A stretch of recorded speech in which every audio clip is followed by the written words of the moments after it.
ओम गुरुर्ब्रह्मा गुरुर्विष्णुः गुरुदेवो महेश्वरः गुरु साक्षात् परब्रह्म तस्मै श्री गुरुवे नमः।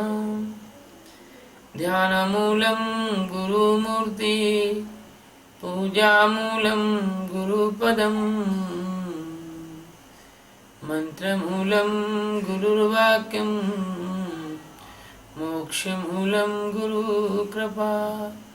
सद्गुरु भगवान की जय। स्वामी जी महाराज की जय। शिवोहम।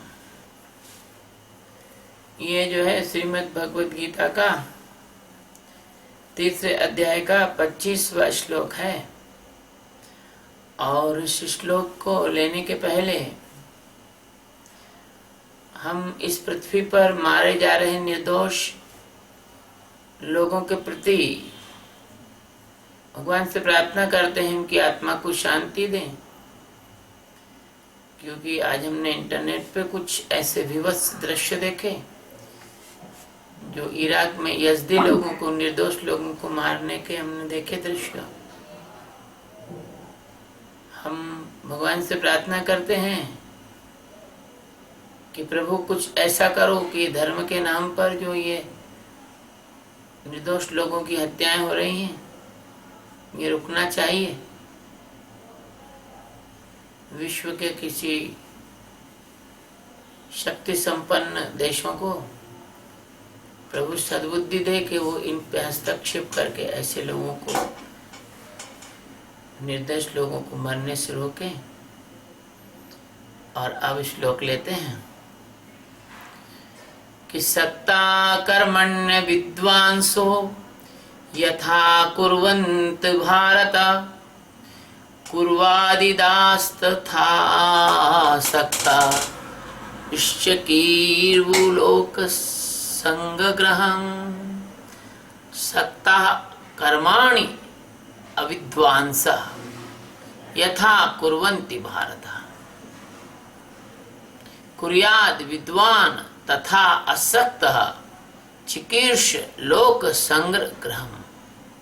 सक्ता मतलब आसक्त हुए, कर्माणि यानी कर्म में, अविद्वांस यानी अज्ञानी जन, यथा यानी जिस प्रकार, कुर्वन्ति यानी करते हैं, भारत यानी है अर्जुन है भारत, कुर्याद यानी करे, विद्वान यानी ज्ञानी भी, तथा यानी उसी प्रकार, असक्त यानी आसक्ति रहित, चिकीर्षु यानी करना चाहता हुआ, लोक संग्रह यानी लोक संग्रह।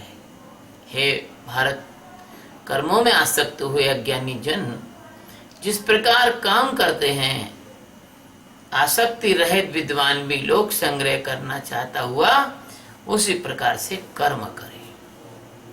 सद्गुरु भगवान सच्चिदानंद परमात्मा श्री कृष्ण महाराज यहाँ ज्ञानी के लिए भी, लोक संग्रह के लिए, स्वयं करने और दूसरे से कर्म करवाने का विधान बता रहे हैं।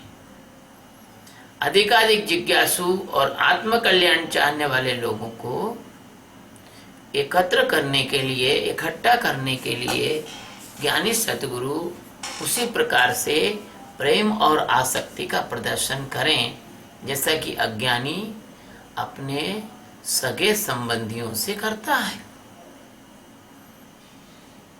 यहाँ पर वास्तव में अगर देखा जाए तो ज्ञानी और अज्ञानी के व्यवहार में बहुत बड़ा अंतर है। अज्ञानी की आसक्ति तो बंधनकारी है, अज्ञानी को माया में मोहित करके यह आसक्ति बांध देती है, जबकि अज्ञानी को माया मोहित करती है और ज्ञानी को माया मोहित नहीं कर पाती। अज्ञानी के पास मोह है, मतलब है, स्वार्थ है, समझौता है। अज्ञानी किसी से प्रेम कर ही नहीं सकता, क्योंकि अज्ञानी ऐसे स्थान पर खड़ा है जहाँ प्रेम से उसका कोई परिचय नहीं हो सकता। अज्ञानी का जो प्रेम है वो बासे दूध की तरह है, अब फटा की तब फटा, उसका कोई भी भरोसा नहीं है।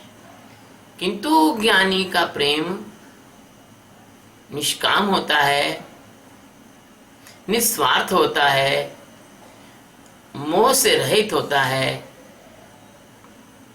उसमें कोई समझौता नहीं होता है, किसी तरह की गंदगी नहीं होती है।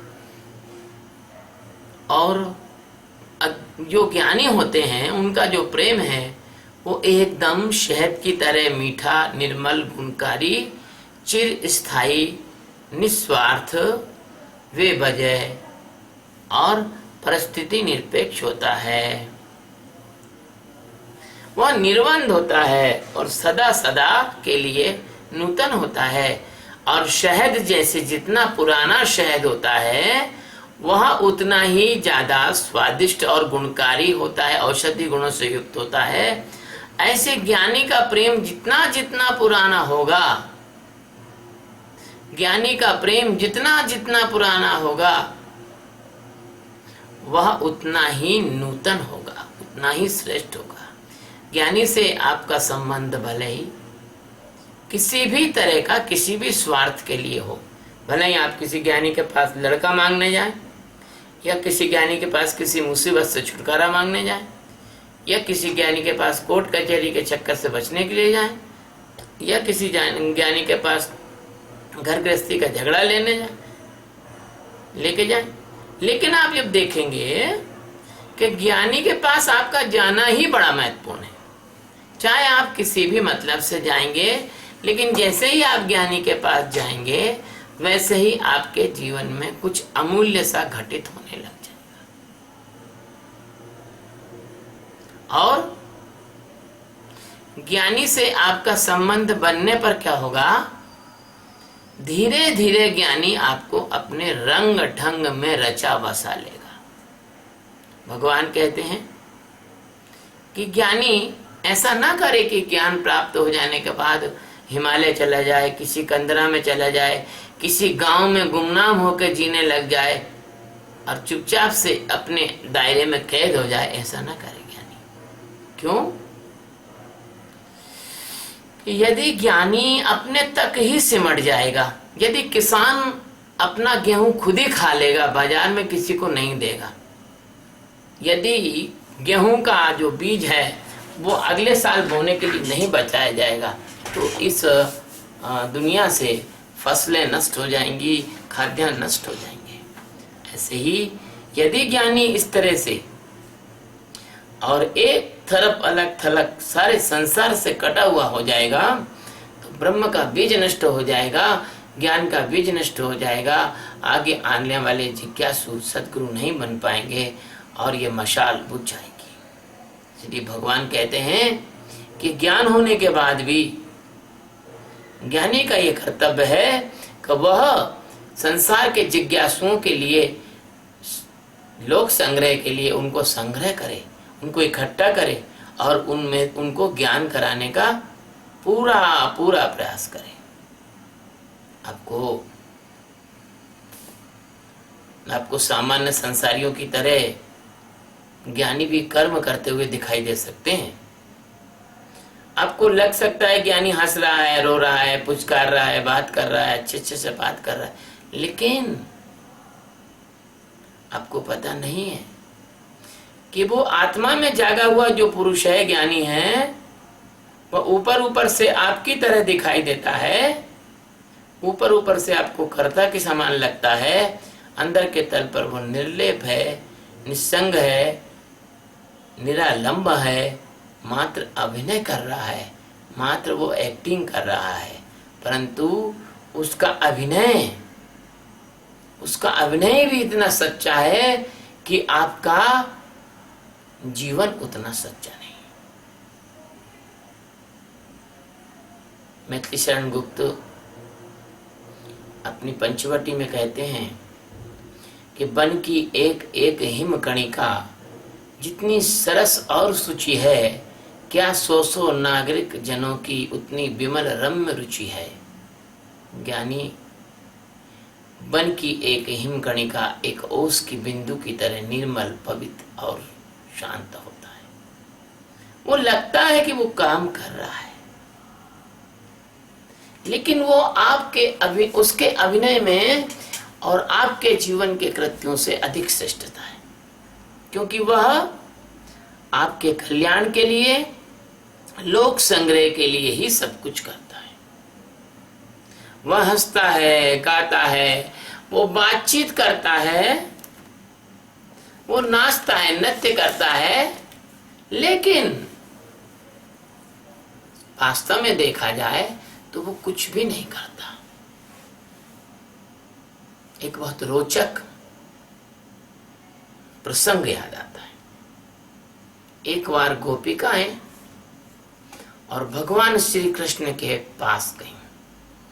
बोली, कन्हैया तू बड़ा चमत्कारी है रे, यमुना में बाढ़ आई हुई है, हमको मथुरा जाना है, तू एक काम कर, हमको यमुना में पार करवा दे, मथुरा पहुंचवा दे।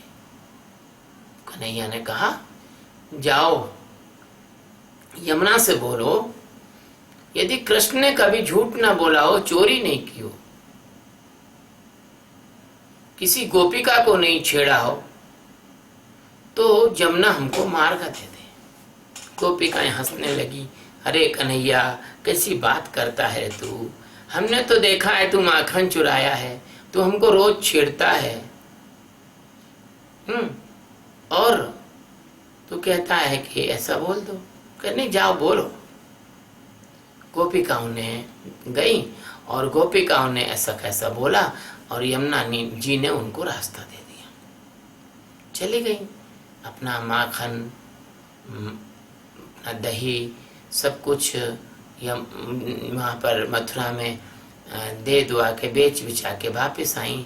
सायंकाल तो वहाँ उस तट पर दुर्वासा बैठे हुए थे। तो बोलती हैं दुर्वासा ऋषि से कि देखो ऋषिवर, हम इधर से आई तो कृष्ण ने हमको यमुना पार करवा दी, अब इधर से आप करवा दो। तुमने कहा ठीक है, जाओ और कह दो यमुना जी से, यदि दुर्वासा ने कभी क्रोध न किया हो तो हमें रास्ता दे दो। तो सबने पल्लू में मुंह छिपाया और हंसने लगी, दांत काट के, और मन ही मन में कहने लगी, ये तो महान क्रोधी है, पूरे विश्व में मशहूर है क्रोध के लिए। तो फिर भी उन्होंने कहा कि ऋषि का वचन है, और कभी ऐसा ना हो कि अपन से क्रोध रोध करने लग जाए। तो वो जाके यमुना जी से बोली कि यमुना जी, यदि दुर्वासा जी ने कभी क्रोध नहीं किया हो तो आप रास्ता दे दो। उनको रास्ता मिल गया। अब तो उनका दिमाग घूम गया, चकरा गया, बुद्धि काम नहीं कर रही। अरे क्या हो गया, ये सब उल्टा चल रहा है। क्या भगवान भी इनसे मिला हुआ है? क्या प्रकृति भी इनसे मिली हुई है? क्या यमुना जी भी इनसे मिली हुई है? ये दोनों नंबर एक के झूठे हैं। इसी बात से सोचते करती, और वो यमुना के इस पार बैठी थी, और वहां पर जो है एक तपस्वी, एक ऋषि, एक ब्रह्मवेत्ता एक चट्टान पर बैठे थे। वो थक गई थी, उन्होंने सोचा चलो इनके पास थोड़ी देर बैठा जाए। यमुना का जल पिए बैठी, तो उनसे प्रश्न का उत्तर पूछा कि भगवान ये बताओ कि ऐसी ऐसी घटना घटित हुई, कृष्ण ने ऐसा बोला झूठ तो हमने यमुना को बोला, यमुना ने मार्ग दिया। उधर दुर्वासा ने झूठ बोला तो भी यमुना ने मार्ग दिया।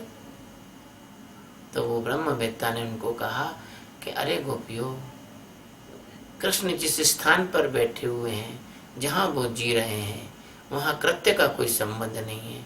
कृष्ण ने तो कभी चोरी नहीं की, ये तो उनका नाटक है, ये तो उनका लोक संग्रह के लिए ये सब वो करते हैं। उनने अंदर से जो कृष्ण तत्व है वो तो अछूता है, पवित्र है, वो किसी चीज से टच नहीं हो सकता।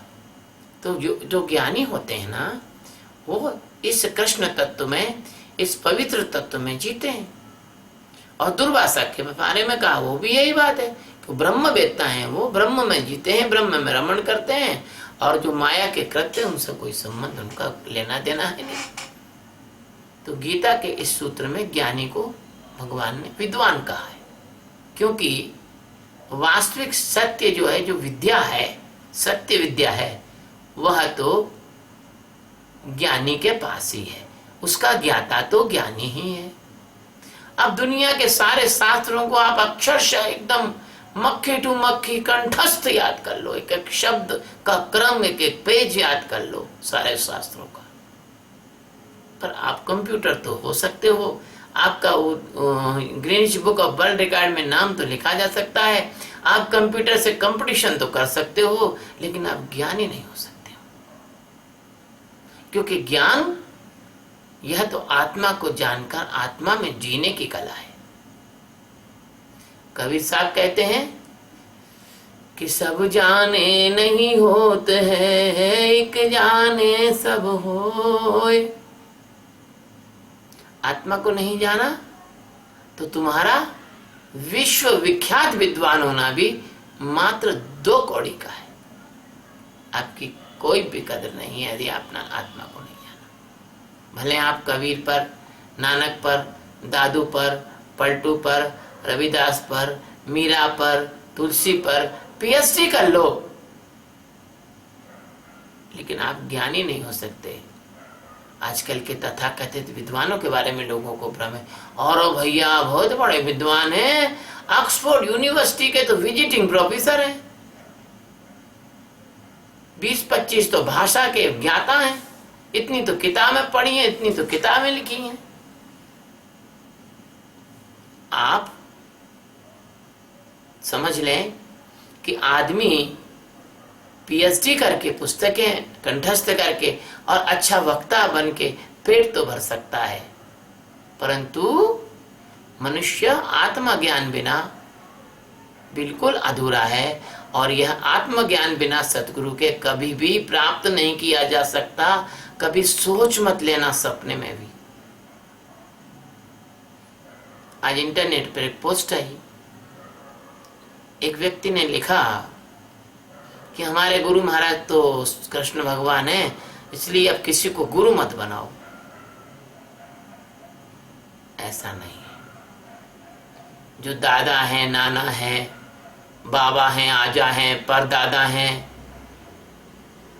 ये तो सभी के होते हैं, भगवान तो सभी के हैं, किंतु बाप होना भी जरूरी है, पिता होना भी जरूरी है। बिना पिता के संतान नहीं हो सकती है, बिना गुरु के ज्ञान नहीं हो सकता है। इसलिए जीवित सदगुरु की आवश्यकता है। मैं फिर दोहराना चाहता हूं, क्योंकि आत्मविद्या जो है पुनरावृत्ति की विद्या है। कहीं ज्ञानी आपको हंसता हुआ, बोलता हुआ, रोता हुआ, पुचकारता हुआ मिले तो आप भ्रम में मत पड़ जाना। आप ये मत सोचना कि वह जो कर रहा है उससे वो अज्ञानी नहीं हो गया है, वो तुम्हारे कल्याण और लोक संग्रह के लिए कर रहा है। तुम उसे अपने जैसा विषयासक्त और इंद्रियों का गुलाम मत समझने लग जाना, ये भूल मत कर बैठना। वो तो आकाश का तारा है रे, जो तुम्हारे नजदीक दिखाई दे रहा है, लेकिन वो है नहीं तुम्हारे नजदीक, वो तो तुमसे लाखों किलोमीटर दूर है। अगर अपना कल्याण करना चाहते हो तो सदगुरु के काम में सहयोग करो, जो कि भी लोक संग्रह के लिए कर रहे हैं ना। जो लोग सदगुरु के काम में सहयोग करते हैं, जो लोग जिज्ञासुओं तक सदगुरु की बात आवाज पहुंचाने के लिए सहयोग करते हैं, वो लोग समझ लो कि अस्तित्व की बहुत बड़ी सेवा करते हैं। मेरे दादा गुरु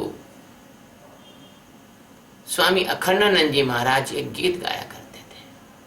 वो गीत ऐसा था कि भूलो ना यार दगा है जगमा, भूलो ना, भूलो ना यार दगा है जगमा, भूलो ना। ये गीत YouTube पर मैंने गा के अपलोड किया है। और जब वो ये गीत गाया करते थे तो वो नाचा करते थे, दोनों हाथ फैला के नाचा करते थे, मंच पर उठकर नाचने लग जाते थे, प्रवचन देते देते नाचने लग जाते थे। तो एक सन्यासी उनके मंडल में था, उनके साथ 1000 सन्यासी चलते थे। वो कभी नगर में नहीं ठहरते थे, नगर के बाहर ठहरते थे। तो उस सन्यासी को ये बात उनकी जची नहीं और उन्होंने कहा, स्वामी जी आप इतने बड़े ब्रह्मवेत्ता हैं, इतने बड़े संत हैं, आपका पूरे भारत में मान है, नाम है, और आप ऐसे गाने लग जाते हो तो नाचने लग जाते, आपको शोभा नहीं देता। गुरुदेव ने उससे जवाब दिया, अरे भाई हमें तो वेदांत का प्रचार करना है, सत्य का प्रचार करना है, अस्तित्व का काम करना है, अस्तित्व की सेवा करना है, हमारे गुरु महाराज का ऋण चुकाना है, हमारे गुरु महाराज का काम में मदद करना है, तो उसमें नाचने तो क्या, अगर हम अपने प्राण भी दे दें तो भी हम पीछे नहीं हटेंगे। गुरु महाराज के वचन को उस सन्यासी को समझ में नहीं आया और सन्यासी बोला, नहीं नहीं नहीं नहीं, ये सब ठीक है, नाचना ठीक नहीं है। तो फिर गुरुदेव ने उस सन्यासी को कहा, आप हमारे मंडल से बाहर चले जाएं, और उसको निकाल दिया, क्योंकि उसके अंदर से सदगुरु के प्रति स्वीकृति नहीं आ रही, तुम कैसे शिष्य हो। तो परमात्मा के कार्य में जो सहयोग न करके और विरोध करेंगे, शंका करेंगे, वो सदगुरु के साथ कदापि नहीं चल पाएंगे। इसलिए ज्ञानी तो लोक संग्रह के लिए, लोक कल्याण के लिए ही देह में आया है, उसको देह में आने की कोई आवश्यकता नहीं थी। जो अस्तित्व आया है ज्ञानी के रूप में, सदगुरु के रूप में, वह लोक कल्याण और लोक संग्रह के लिए आया है। जिन्हें पाना है वो तो पा ही लेंगे, और जिन्हें विरोध करना है वे अपना काम करते रहें, कोई चिंता की बात नहीं है। ज्ञानी को कोई फर्क नहीं पड़ता, ज्ञानी तो निष्प्रय है, निर्लेप है, उसका विरोध से कोई उसके काम को रोक नहीं सकता।